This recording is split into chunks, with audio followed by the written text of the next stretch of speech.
Hello, my name is Jacqueline Sinclair. I am currently working at the Royal Free Hospital in London as the Divisional Director of Nursing for Surgery and Associated Services. I am going to talk about my reasons for applying to go on to the Aspiring Nurse Directors Programme, my experiences and what I learnt as a result. Prior to starting the Aspiring Nurse Directors Programme, I was completing my doctorate. I was interested in understanding what mattered to patients in making them feel safe, and so my research examined patients' experiences and perceptions of their safety and how I could use their feedback to improve care. I had been supported with my research by the Foundation, so was determined to take the findings forward. I wanted to be able to translate my findings into practice and to be able to influence policy, to make an impact for patients and staff. I had been working as a senior nurse for many years, but recognised that leadership was changing in the NHS. The Aspiring Nurse Directors Programme gave me an opportunity to pause and reflect on where I was in my career and how my leadership could be developed to make an impact with my research. The leadership programme coincided with the Year of the Nurse. This resonated with me as it created the opportunity for illustrating how nurses and nursing could make a contribution to society.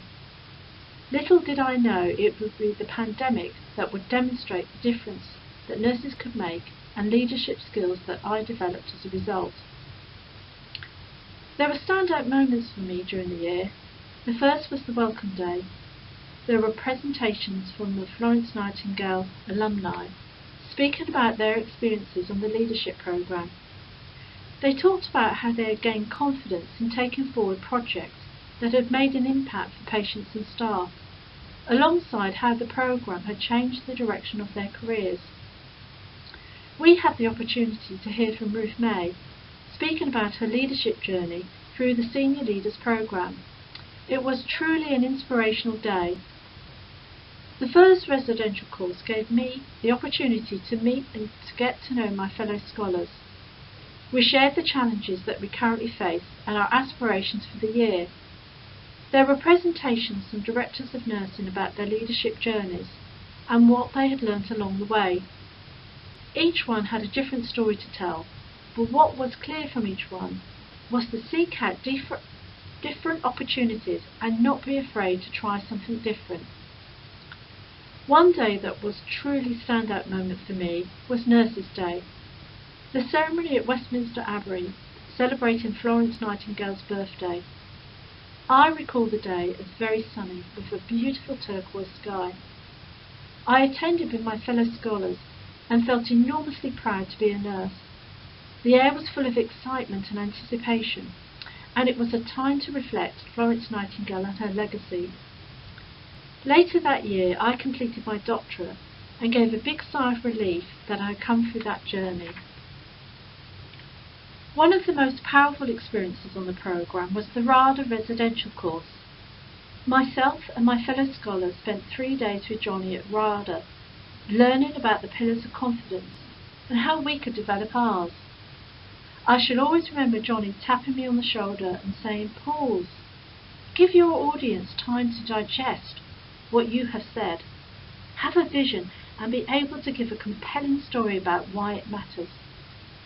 We also learnt about people's styles at work and how to engage with them in a positive way to make an impact.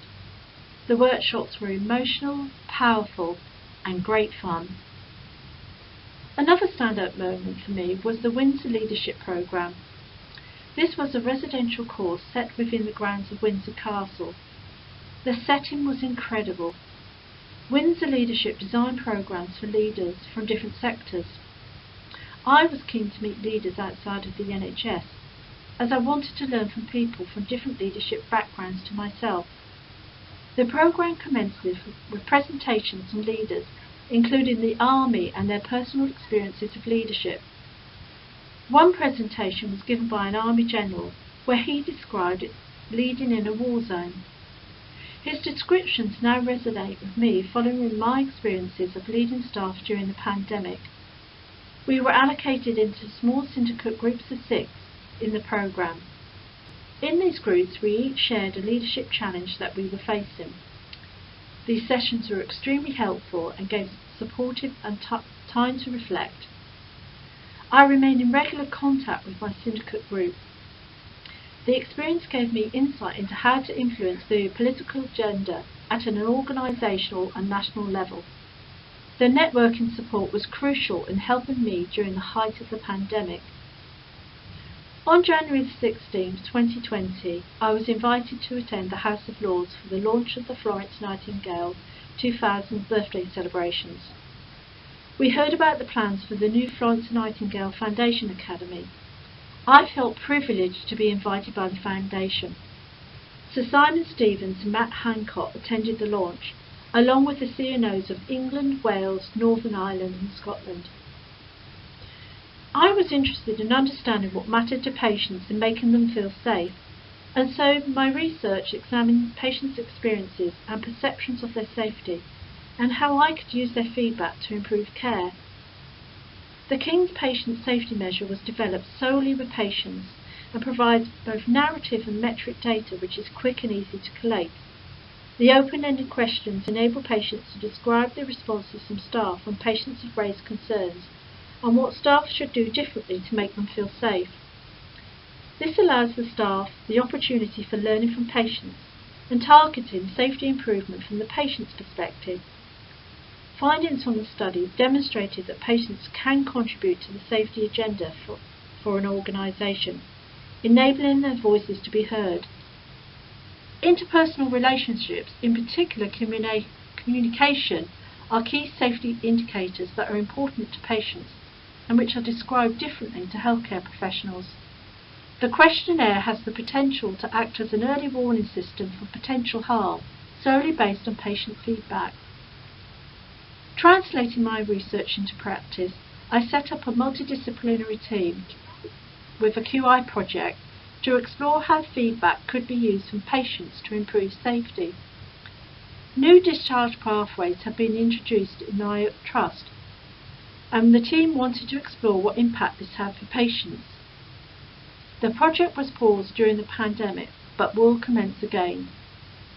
I felt privileged to be asked by Greta Westwood, Chief Executive of the Foundation, and Dr. Gemma Stacey, Director of the Academy, if I would represent the Foundation on a National Task and Finish group. This group looked at using feedback from both patients and staff to improve safety. The aim of the group will be to inform national policy. My leadership journey over the year has been inspirational and amazing. I have learned and gained so much from this wonderful opportunity. This learning was cemented during the pandemic, something which I could never have anticipated. The support from my fellow scholars, my syndicate colleagues and my mentor have helped me to build resilience during this time, and I am truly grateful to them.